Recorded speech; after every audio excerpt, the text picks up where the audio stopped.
There once was a fish that swam happily in the sea and was as happy as a fish swimming in the sea could be. One day when the happy fish was swimming near the shore, it heard a wise voice from above say, "A woman needs a husband like a fish needs a bicycle." The fish felt riveted by what it heard. A bicycle! A bicycle! The fish repeated the word like it was a secret chant. Oh, something that I don't need!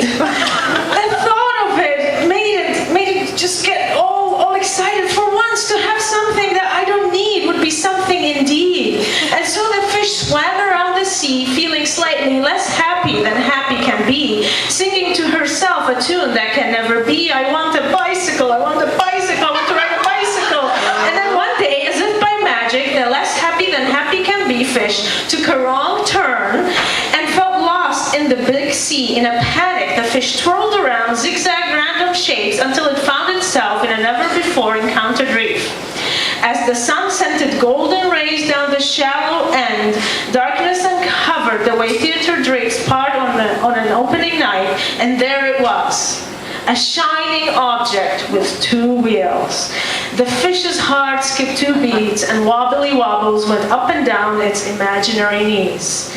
God is indeed great. Professed the fish. Only an empowered creator could have answered back so eloquently. First, the fish had to untangle the weed that entwined itself around the frame and across the wire. Then the fish made sure to place a colored ring around the wire of the front wheel to mark it as taken. Now that the bicycle was cleaned and marked, it still looked unsatisfied. The fish knew that a bicycle was made for riding and not lying on one side. That is when the fish realized that her imaginary knees and knuckles better materialize. And so the fish swam to Odd Object Store. In the drop from heaven department, she found her delight. Prosthetic human limbs and necessary knuckles and knees. The fish purchased without asking the price and went home feeling most accomplished. The fish spent all her evening strapping on legs and arms and practicing wobbling motions to bring them alive. After many failed attempts, the fish felt confident. It decided to approach her prized possession in her new disposition. The bicycle seemed mildly impressed with the fish's hearty attempt, but alas, all riding trials ended with the fish buried under a pile. The fish now was the most unhappy fish in the sea. It practiced and practiced with wobbly motions of all kinds until a precise choreography of torso movements yielded mastery of the limbs. The unhappy fish approached the bicycle with a new determination, and lo and behold, a riding experience was in the cards. The fish rode gingerly around and around in a circle, and then in a straight line. All the creatures of the sea looked upon with amazement.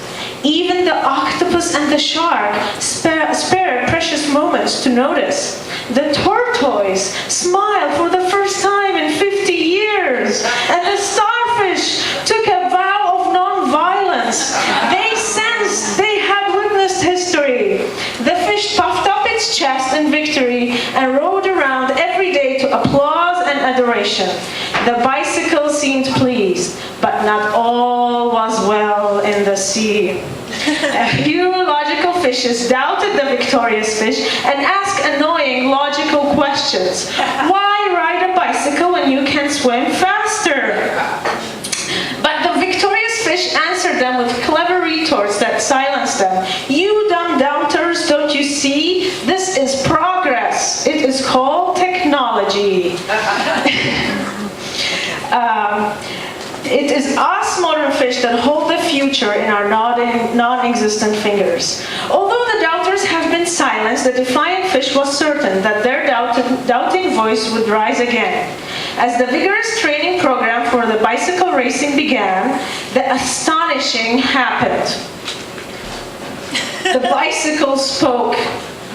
and it said it doesn't like to be ridden by a fish. And so the fish tossed it out on the shore and was crying and decided that fish doesn't need a bicycle like a woman needs a husband.